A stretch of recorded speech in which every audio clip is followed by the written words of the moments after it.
DIY Motovlog.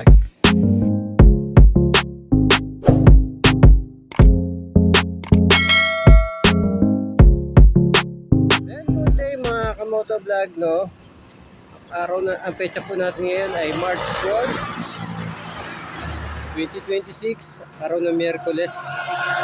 Ngayon sa awa po ng Diyos, binigyan tayo muli ng panibagong pagkakataon, makapag-vlog at makabiyahe muli kay Lalabog mga kamotovlog. So ngayon naghihintay tayo ng ating first booking dito sa Arayat, Pampanga. So late na tayo lumabas. 10:30 na ng umaga tayo umalis ng bahay, no. So maraming lumabas na booking kaso puro long ride, no. Going to North Caloocan, San Jose del Monte. So malalayo. So hindi natin kinuha mga kamotovlog. So dito lang tayo sa malapit. Around Pampanga area lang tayo. Kaya dito and dito sa Nueva Ecija, no. Sana may makuha tayong malalapit na booking na pero maganda yung yung presyo, no, no shipping fee.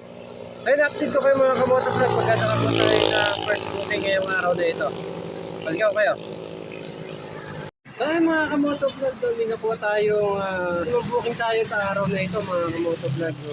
So bali yung first booking natin, priority Santa Ana to Santa Ana lang siya.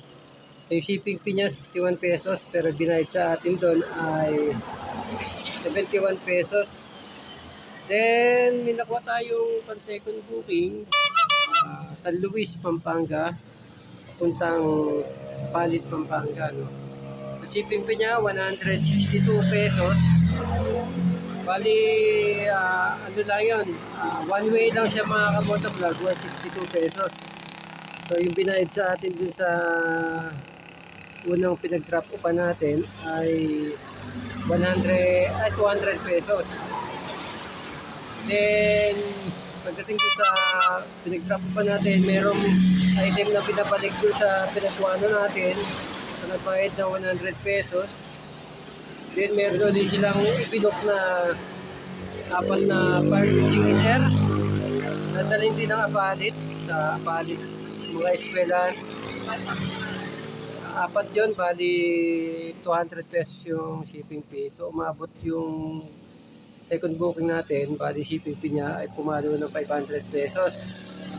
Then yung third booking, nakakuha tayo sa Minalin, Pampanga, sa San Fernando, Pampanga, no. 102 yung shipping fee niya, pero yung pinahid sa atin yung client ay 150 pesos. Then yung pang-fourth booking natin, Fernando papuntang Magalang, Pampanga, no. Yung shipping fee niya 158 pesos.